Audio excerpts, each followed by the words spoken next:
కాబట్టి శివుడు అన్నాడు గౌతమ మహర్షితో, అరుణాచలమునందు ప్రదక్షిణము గొప్పది, అరుణాచల ప్రవేశమునకు ముందు, అరుణాచల ప్రవేశము తరువాత అని జీవుడికి విభాగం చేస్తారు. అసలు వీడు ఎప్పుడైనా అరుణాచలం వెళ్ళాడా చూస్తారు. అరుణాచలం వెళ్ళాడు, ఆ జీవుడి స్థాయి వేరు. అరుణాచలం వెళ్ళలేదు, ఆ జీవుడి స్థాయి వేరు. ఇప్పుడు అరుణాచల ప్రవేశం చేశాడు, గిరి ప్రదక్షిణం చెయ్యాలి, ఆ గిరికి ప్రదక్షిణం చెయ్యాలి తాను. ఆ కొండకి ప్రదక్షిణం అంటే శివుడికి ప్రదక్షిణమే. ప్రదక్షిణం అన్న మాటకు అర్థం మీరు బాగా గుర్తుపెట్టుకోవాలి. ఏ బిందువు దగ్గర మీరు బయలుదేరారో తిరిగి ఆ బిందువు దగ్గరికి వచ్చేయాలి.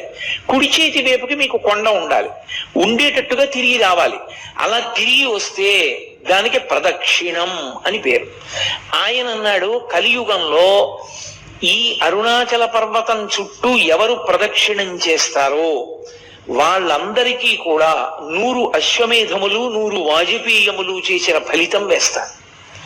అశ్వమేధయాగం అసలు నిజానికి కలియుగంలో లేదు. కలియుగంలో అశ్వమేధయాగం సంకల్పం చెయ్యడానికి అధికారం లేదు, చెయ్యకూడదు. ఎందుకంటే నిషేధింపబడింది. అశ్వమేధయాగంతో సమానమైనటువంటిది ఒకటి ఉంది, అది చేస్తే అశ్వమేధయాగ ఫలితం ఇచ్చేస్తారు.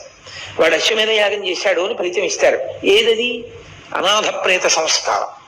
అనాథ ప్రేతానికి సంస్కారం చేస్తే వాడు అశ్వమేధయాగం చేశాడు అని ఫలితం వేస్తారు. 100 అశ్వమేధయాగముల యొక్క ఫలితాన్ని గిరి ప్రదక్షిణం చేసిన వాళ్ళకి వేస్తానన్నాడు. 100 వాజపేయములు చేసినటువంటి ఫలితాన్ని గిరి ప్రదక్షిణం చేసిన వాళ్ళకి వేస్తానన్నాడు. అంటే దాని ఉద్దేశ్యం, అసలు అరుణాచలం అనేటటువంటి క్షేత్రం ఒకటి ఉంది, దానికి ఇంత ప్రాశస్త్యం ఉన్నది, పరమశివుని యొక్క పరిపూర్ణమైన అనుగ్రహం ఉన్నది, అక్కడికి వెళ్ళాలనేటటువంటి కోరిక పుట్టడం జరగదు. ఎందుకని? అసలు కొన్ని కోట్ల జన్మలెత్తితే తప్ప అరుణాచల పర్వతం గురించి తెలుసుకోడు. అరుణాచల వైభవం అన్న మాట వినడు. కాబట్టి పక్కన పెట్టేయి. విన్నాడు, అది మనసులో హత్తుకుని అరుణాచలంలోకి ప్రవేశిస్తానన్న మాట అన్నాడు పో, అహంకారం వదల్లేడు. ఏదో ఒకటి వెంట పెట్టుకుంటాడు. వెంట పెట్టుకుని నేనింత వాణ్ణని డాంబికానికి పోయాడా, ఆయన లోపలికి రానివ్వడు. అహంకార పరిత్యాగం చేశాడా, లోపలికి రాణిస్తాడు. అందుకే అరుణాచలంలోకి వెళ్ళాడు అంటే వాడికి ఏదో అధికారం ఉంది, పరమేశ్వరానుగ్రహాన్ని పొంది ఉన్నాడని గుర్తు. అందుకే లోపలికి రానివ్వరు. అటువంటి క్షేత్రాల్లో పరమ ప్రఖ్యాతమైన క్షేత్రములు అరుణాచలము, కాశీపట్టణము, ఇవన్నీ. ఎందుకని? అగస్త్య మహర్షి స్కాంద పురాణంలోనే కుమార సంహితలో చెప్తారు, ఎన్నో క్షేత్రాలకి వెళ్ళి నమస్కారం చేసినటువంటి పుణ్యము పరిపాఠమైతే కాశీపట్టణంలోకి రావడానికి అర్హత వస్తుంది. అసలు అన్ని క్షేత్రాలకి జీవుడు ఎప్పటి నుంచో వెడుతుంటే ఆ ఫలితం ఉంటే తప్ప కాశీలోకి వెళ్ళలేడు. కుదరదు, అవతలపమ్మన్నారు. ఇక అరుణాచలం తత్తుల్యం, అంత గొప్పది. అరుణాచల ప్రవేశము అంత తేలికైన విషయం కాదు. అలా ఆర్తి కలిగిన వాళ్ళకి చిన్న చిన్న విషయాల దగ్గర నుంచి పెద్ద పెద్ద విషయాల వరకు ఆయన అనుగ్రహించాడు ఆ ప్రదక్షిణ తత్వంలో. అందుకే కామ్యమునందు కూడా మీకు ప్రత్యేకంగా కోరి ప్రదక్షిణం చెయ్యక్కర్లేదు. ఆదివారం నాడు ప్రదక్షిణం చేశాడనుకోండి, ఆదివారం నాడు ప్రదక్షిణం చేసి వచ్చేస్తే సూర్యమండలాన్ని భేదిస్తాడు జీవుడు. శరీరం పడిపోయిన తర్వాత శరీర పతనానంతరము సూర్యమండలాన్ని ఛేదించి కైలాసంలో శివలోకానికి వెళ్ళి శివ సాన్నిధ్యమును పొందుతాడు. ఒక సోమవారం నాడు ప్రదక్షిణం చేశాడనుకోండి, జరామృత్యువులను దాటతాడు. జరామృత్యువు అంటే వృద్ధాప్యము, మృత్యువు. ఇవి ఒక చిత్రమైనటువంటి విషయం. చాలా మంది త్రిదళం త్రిగుణాకారం త్రినేత్రంచ త్రియాయుధం అంటుంటారు, కానీ అలా లేదు. అసలు యథార్థ పాఠం త్రియాయుషం అనుంది. త్రియాయుషం ఏకబిల్వం శివార్పణం. త్రియాయుషం అంటే 3 రకములైన ఆయుర్దాయాల్ని కోరుతారు. నేను వృద్ధాప్యాన్ని చూడాలని నేను కోరుకోవాలి. బాల్యము, కౌమారము, యవ్వనము దాటి నేను వార్ధక్యాన్ని చూడాలి అని అడగాలి. ఎందుకో తెలుసా? వార్ధక్యాన్ని చూడలేదు అంటే అపమృత్యువు. నా మనవల్ని ఎలా చూస్తాను? నా మనవల్ని చూసేశాను అనుకోండి, నేను నా రెండో తరాన్ని చూసేశాను. 2 తరాలు చూసేశాను అంటే లౌకికంగా నేను నా ఆయుర్దాయం చేత పరిపూర్ణంగా వంశంలో ప్రధానమైన మలుపులు చూసేశాను. ఇప్పుడు నేను వానప్రస్థానికి, ఈశ్వరుణ్ణి చేరుకోవడానికి, తపస్సు చేసుకోవడానికి వెళ్ళవచ్చు, అర్హత పొందుతాను. ముందే పడిపోయింది అనుకోండి శరీరం, అసలు ఇంకా కొడుకు లేడు, కొడుకుని చూడలేదు, తను చెయ్యవలసిన కర్తవ్యాలు పూర్తి చేయలేదు, అది అపమృత్యు దోషం అంటారు దాన్ని. అలా పడిపోకూడదు శరీరం.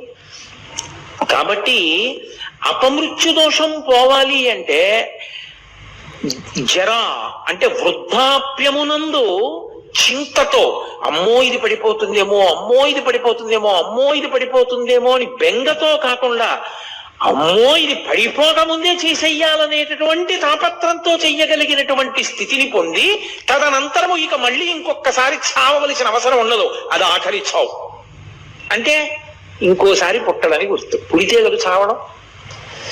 అది ఆఖరి వృద్ధాప్యం. ఆ ఆఖరి వృద్ధాప్యం భయంతో ఉండదు, ఆ ఆఖరి వృద్ధాప్యం త్వరతో ఉంటుంది. ఓ జుట్టు తెల్లబడిపోతోంది, 60 వచ్చేసాయి, చేసేయాలి గబగబా మంచి కార్యక్రమాలన్నీ. ఈ పాటి ఓపిక ఉండగా సంధి బంధములు సడలిపోక ముందే ఈశ్వరారాధన చేసేయాలి, ఈశ్వరుడిచ్చిన సమయాన్ని సాధ్యమైనంత వెచ్చించేయాలి అని త్వర కలిగి భగవదారాధన యందు మగ్నుడవుతాడు. మగ్నుడై ఆ భావనతో ఉన్న కారణం చేత శరీరం పడిపోతున్నప్పుడు కూడా పటికి బెల్లం తిన్న నోరులా ఆ పారవస్యంతో పడిపోతాడు. పడిపోయిన కారణం చేత భగవంతుని యొక్క స్మరణలతోనే వెళ్ళిపోయాడు కాబట్టి ఇక మళ్ళీ రాడు కాబట్టి ఇక ఇంకొకసారి చావడు, ఇంకొకసారి పుట్టుక లేదు, ఇంకొకసారి మరణము లేదు. అందుకని జరామరణములను దాటాలి అంటే సోమవారం నాడు ప్రదక్షిణం చేయాలి. నువ్వు వేరే ఏమీ అడగక్కర్లేదు. ఏ రోజు ప్రదక్షిణం చేసినా ఫలితమే. ఈ కాలమా ఆ కాలమా అలా ఏం లేదు. మంగళవారం నాడు ప్రదక్షిణం చేస్తే సార్వభౌమత్వము. అయితే నేను ఇక్కడ మీకు ఒక మాట చెప్పవలసి ఉంటుంది. స్వయంగా భగవాన్ రమణులే చెప్పిన మాట. అరుణాచలంలో అరుణగిరికి ప్రదక్షిణానికి మంగళవారము శ్రేష్టము, చాలా మంచిది. మంగళవారం నాడు గిరి ప్రదక్షిణం చేస్తే ఎందుకో తెలుసా? అది అగ్ని కొండ, పావకి సుబ్రహ్మణ్య తత్వం, అది సుబ్రహ్మణ్య క్షేత్రం, శివానుగ్రహం. అక్కడ మంగళవారం నాడు ఉదయం కుజహోర ఉంటుంది. కుజుని యొక్క శక్తిని తగ్గించగలిగిన వాడు సుబ్రహ్మణ్యుడు. మంగళవారం సుబ్రహ్మణ్యానుగ్రహాన్ని ప్రోధి చేస్తుంది. అందుకే మంగళవారం నాడు ప్రదక్షిణం చాలా గొప్పది. సూరి నాగమ్మ గారు ప్రతి మంగళవారం గిరి ప్రదక్షిణానికి వెళ్ళేవారు. అప్పుడు మంగళవారం నాడు ప్రదక్షిణం చేసిన వాడు సార్వభౌముడవుతాడు అన్న మాటకు అర్థం చక్రవర్తి అంటే రాజ్య పరిపాలనే అని అనుకోక్కర్లేదు. భక్తి సార్వభౌముడు కావచ్చు, వైరాగ్య సార్వభౌముడు కావచ్చు, జ్ఞాన సార్వభౌముడు కావచ్చు. కాబట్టి మంగళవారం నాటి ప్రదక్షిణం సార్వభౌమత్వాన్ని ఇస్తుంది. బుధవారం నాడు గిరి ప్రదక్షిణం చేసినటువంటి వాడికి అపారమైనటువంటి పాండిత్యం అబ్బుతుంది. పాండిత్యం అంటే ఏవో కొన్ని పద్యాలు కొన్ని శ్లోకాలు చెప్పడం అనుకుంటున్నారేమో, కాదు. పండాహ అంటే భగవంతుని యొక్క జ్ఞానము కలుగుట. భగవద్జ్ఞానము కలగాలి అంటే తనంత తానుగా లోపల పొటమరించాలి అంటే బుధవారం నాడు ప్రదక్షిణం చేయాలి. గురువారం నాడు నియమంగా అరుణాచలానికి ప్రదక్షిణం చేసిన వాడు లోక గురువు అవుతాడు, అంటే జగద్గురు స్థానాన్ని పొందుతాడు, అంతటి మహానుభావుడు అవుతాడు. అంటే బహుశః లోకం కోసం పుట్టిన కారణజన్ముడే తప్ప కర్మ అనుభవించడానికి పుట్టిన జన్మ కాదది. అటువంటి స్థితిని పొందుతాడు. శంకర భగవత్పాదులు, ఒక చంద్రశేఖరేంద్ర సరస్వతి మహాస్వామి వారు, ఒక చంద్రశేఖర భారతీ మహాస్వామి వారు, నృసింహ భారతీ మహాస్వామి వారు, వీళ్ళందరినీ జగద్గురువులు అంటారు. ఆ జగద్గురు స్థానాన్ని అలంకరిస్తాడు. అది గురువారం నాడు జరిగేటటువంటి. ఇక శుక్రవారం నాడు అపార సంపత్తి, ఇహమునందు విశేషమైనటువంటి ఐశ్వర్యాన్ని పొంది అంత్యమునందు విష్ణుపథాన్ని పొందుతాడు. విష్ణుపథం అంటే వైకుంఠం, వైకుంఠాన్ని పొందుతాడు. అది శుక్రవార ప్రదక్షిణ. శుక్రవార ప్రదక్షిణంలో సంపత్తి అన్న మాట నేను వాడినప్పుడు ఎంత డబ్బు వస్తుందండి అని నన్ను అడక్కండి. సంపత్తి అన్న మాటకు అర్థం ఏమిటో తెలుసా? తృప్తి. నాకున్న దాంతో నేను తృప్తిగా ఉండడమే ఐశ్వర్యం. ఐశ్వర్యము అన్న మాటకు అర్థం ఏవో ఉంటే సంతోషం అయితే నీ జన్మలో సంతోషం అన్న మాటకు అర్థమే ఉండదు. ఎన్ని తెచ్చి నీ దగ్గర పెట్టినా నీకు ఇంకా లేనిదోటి ఉంది. నీకు ఏది ఉందో దాన్ని చూసుకుని మురిసిపోవడం నీకు అలవాటైతే నిన్ను మించిన ఐశ్వర్యవంతుడు ప్రపంచంలో లేడు. కౌపీనవంత కలు భాగ్యవంత అంటారు శంకరాచార్యుల వారు. గోచీ పెట్టుకున్న వాడంత ఐశ్వర్యవంతుడు ఎక్కడున్నాడన్నారు. అన్నీ వదిలి ఇది చాలని వాడు సంతోషంగా గోచీ పెట్టుకు తిరుగుతున్నాడు. ఇన్ని పట్టు పీతాంబరాలు కట్టుకున్నా ఏదో లేదని వీడు ఏడుస్తూనే ఉన్నాడు. అందుకే చక్రవర్తులు కూడా అన్నీ విడిచిపెట్టిన ఋషుల ఆశ్రమానికి వెళ్ళి కూర్చుని శాంతి పొందేవారు. వాళ్ళు అన్ని విడిచిపెట్టి శాంతి పొందారు. అన్ని ఉండి అశాంతిలో వీడుంటాడు. శాంతి ఐశ్వర్యం. అందుకే మనకి సనాతన ధర్మంలో ఏం చేసినా ఓం శాంతి శాంతి శాంతి అని పూర్తి చేస్తారు. శాంతిని మించిన పరమైశ్వర్యం, తృప్తిని మించిన పరమైశ్వర్యం లోకంలో ఇంకోటి లేదు. నాకు ఈశ్వరుడు ఇవ్వలేదని ఏడిచేవాళ్ళు చాలా మంది ఉంటారు. నాకు ఈశ్వరుడు ఏమివ్వలేదని అడిగేవాడు కోట్ల మందిలో ఒక్కడే ఉంటాడు. అలా అడగగలగాలి అంటే వాడు నిత్యతృప్తుడై ఉండాలి. వాడు బ్రాహ్మణుడు. వాణ్ణి మించిన బ్రాహ్మణుడు లేడు. అందుకే వ్యాసుడు దేవి భాగవతం చెప్తూ పరమేశ్వరుడు కూడా ఎవరి పాదములకు నమస్కరిస్తాడని అడిగాడు. అడిగి సంతోషోహి ద్విజన్మనాం, నాకు ఇది కావాలన్న కోరిక మనసులో లేకుండా, ఎప్పుడు నాకు అసలు ఏం లేదన్న దాని మీద దృష్టి లేకుండా, నాకు ఈశ్వరుడు ఏమివ్వలేదని మురిసిపోయేవాడు ఎవడున్నాడో అటువంటి బ్రాహ్మణుడి పాదములు కడిగి ఆయన పాదములకు నేను నమస్కారం చేస్తానన్నాడు పరమేశ్వరుడు. కాబట్టి యతీనాం భూషణం జ్ఞానం సంతోషోహి ద్విజన్మనాం ఉద్యమం శత్రుహననం భూషణం భూతిమిచ్చతాం అన్నాడు ఆయన. కాబట్టి అది ఐశ్వర్యం అంటే. కాబట్టి ఇహమునందు సంపత్తి, విష్ణు పథమునందు స్థానము. శుక్రవారం నాడు ఆ గిరికి ప్రదక్షిణం. అలాగే శనివారం నాడు చేస్తే గ్రహపీడా విముక్తి. మీరు ఒక్క మాట చాలా జాగ్రత్తగా జ్ఞాపకం పెట్టుకోవాలి. గ్రహపీడా విముక్తి అన్న మాటకు అర్థం ఏమిటో తెలుసా అండి? ఆ గ్రహం మిమ్మల్ని బాధించడం మానేస్తుంది అని కాదు. మరి ఇంకెందుకండి గ్రహపీడా విముక్తి అని మీరు నన్ను అడగచ్చు. గ్రహములకు ఈశ్వరత్వము లేదు. గ్రహములకు ఈశ్వరత్వం లేదు. అందుకే నేను మీతో ఒక మాట చెప్తాను. ఒక దేవాలయంలో అనేకమైన దేవతామూర్తులు, నవగ్రహ మంటపం, గోపూజ జరుగుతున్నాయి అనుకోండి. మీరు ఏదైనా మరిచిపోవచ్చేమో కానీ గోవుకి ప్రదక్షిణం చేయకుండా మీరు వెళ్ళకూడదు. ఒక దేవాలయానికి ఎదురుగుండా ఒక ఆవు మేస్తోంది అనుకోండి, మీరు గుళ్ళోకి వెళ్ళడం ముఖ్యమా, ఆ గోవుకి ప్రదక్షిణం చేయడం ముఖ్యమా అంటే గుళ్ళోకి వెళ్ళడం కన్నా గో ప్రదక్షిణం ముఖ్యం. మీరు గుళ్ళోకి వెళ్ళి గోవును వదిలేసి వెళ్ళారనుకోండి, ఈశ్వరుడు కూడా అనుగ్రహించారు. గో ప్రదక్షిణమే గొప్పది. దిలీప చక్రవర్తి వృత్తాంతం లేదు? గోవును దాటిడితే ఏమయ్యాడు? గోవుకి ప్రదక్షిణం చెయ్యాలి. నవగ్రహ మంటపానికి ప్రదక్షిణ వదిలేశారనుకోండి, ఉపద్రవం రాదు. ఎందుకో తెలుసా? గ్రహములకు ఈశ్వరత్వము లేదు. కొంతమంది పొరపాటున శనీశ్వరుడు అంటుంటారు. శనీశ్వరుడు అన్న మాట లేదు. శనైశ్చరుడు. శనైహి చరహ. మెల్లగా నడుస్తాడు ఆయన. అందుకని ఆయనకి శనైశ్చరుడు తప్ప శనీశ్వరుడు లేదు. అసలు గ్రహములకు ఈశ్వరత్వము లేదు. ఈశ్వరత్వము లేదు అన్న మాటకు అర్థం ఏంటో తెలుసా?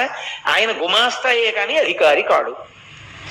గుమాస్తా గారు వద్దు, ఈయనకి 2 ఎకరాల పొలం ఇవ్వకూడదు అని రాశాడు. కలెక్టర్ గారు ఫైన్ చూసి అక్కర్లేదు, ఇతనికి ఇవ్వచ్చు, పేదవాడు పాపం, ఇతనికి ఇవ్వడానికి తగిన కారణాలు నాకు కనపడుతున్నాయి కాబట్టి 2 ఎకరాలు ఫలానా చోటు ఇతనికి ఇవ్వండి అని రాశాడు. గుమాస్తా మాట నెగ్గుతుందా?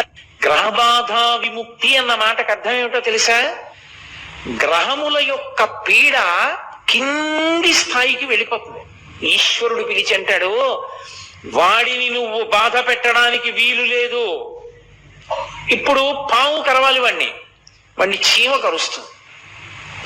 అంటే గ్రహం ఈశ్వరుడి మాటని బట్టి బాధించడంలో కింది స్థాయికి వెళ్ళిపోతుంది. అప్పుడు అసలు మిమ్మల్ని బాధించినట్టు ఉండదు. పాము కరిస్తే పడినటువంటి బాధ వలన పోవలసిన పాపం చీమ కరిచిన బాధని పాము కరిచిన బాధతో సరిపెట్టి పోగొడతారు. కొంతమందిని చూడండి, కారాగారంలోంచి సత్ప్రవర్తన వలన విడుదల చేసేసామంటారు. మనం ఎన్నుకున్న ప్రభుత్వానికే అంత అధికారం ఉంటే పరమేశ్వరుడికి గ్రహములను ఆదేశించడానికి అధికారం ఉండదని మీరు ఎలా అనుకుంటున్నారు? అది గ్రహపీడా విముక్తి అంటారు దాన్ని. అది శనివార ప్రదక్షిణం చేత కలుగుతుంది. కాబట్టి అసలు అరుణాచలానికి వెళ్ళి గిరి ప్రదక్షిణం చేసినటువంటి వాడికి పరమశివుడు గౌతమ మహర్షితో చెప్పిన మాట ఏమిటో తెలుసా? వాడికి ఆయనము, రోజు, ఋతువు, తిథి, నక్షత్రము, వారముతో సంబంధము లేదు ఎప్పుడైనా సరే. అయితే ఈశ్వరుని యొక్క అనుగ్రహము కాలమునందు విశేషమైతే ఉత్తరాయణ పుణ్యకాల ప్రవేశము, అలాగే ఒక గ్రహణ సమయమునందు, అలాగే ఒక పౌర్ణమి తిథి ఎందు, అటువంటప్పుడు ప్రదక్షిణం చేస్తే విశేష ఫలితము సంక్రమిస్తుంది.